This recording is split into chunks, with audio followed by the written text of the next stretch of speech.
let's move east. We've talked about the West now. Obviously, some big boppers there at the end, but let's talk about the East and see what we can find from there. We'll start with the Swift Current 57s, coached by Rudy Estrella.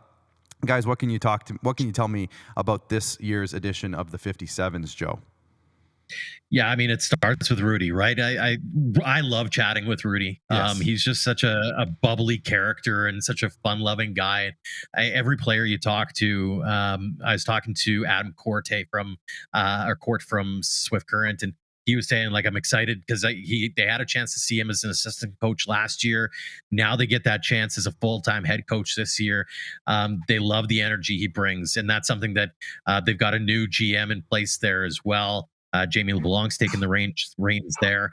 So, I mean, it's going to start there. It's going to be that community involvement piece because they certainly want to get back to the good days of, the 2010s and 2000s and 2010s where they were winning division championships and going on and winning WCBL championships as well.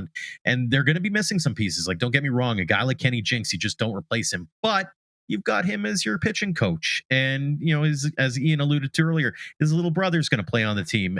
Brody Alexander, they've got some really solid young local guys, much like a lot of other teams.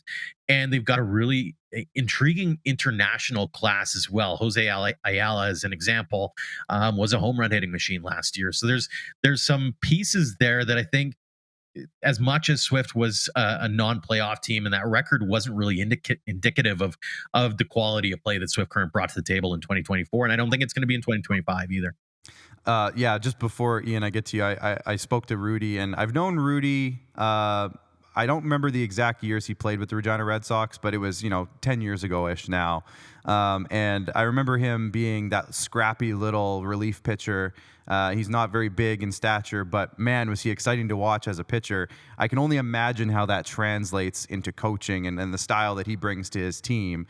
Ian, can you talk about maybe that a little bit more, and some of the guys that you mentioned, that maybe even Joe mentioned, but that might be on the roster this year? Yeah, in that interview that you did with Rudy, he used that word scrappy and said, yeah, that's the team that I'm going to have. It's going to be a scrappy team, and they're going to have to be, because they don't necessarily have the dogs.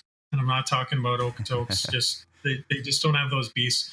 They do have, apart from the Jinx brother connection between coach and player, they've got two Ayala brothers, and one of them, as Joe mentioned, was a big home run hitter, the outfielder, Jose Ayala. So they'll need that. They'll need the home runs that they can get. Brody Alexander is a local kid, and he's been around forever, so he's the veteran guy. He'll probably need to bat as good as he has in his life for that team to have success and to turn the corner. And I hope they do turn the corner. They have a winning history going back to the Joe Carnahan days when he was playing and coaching there.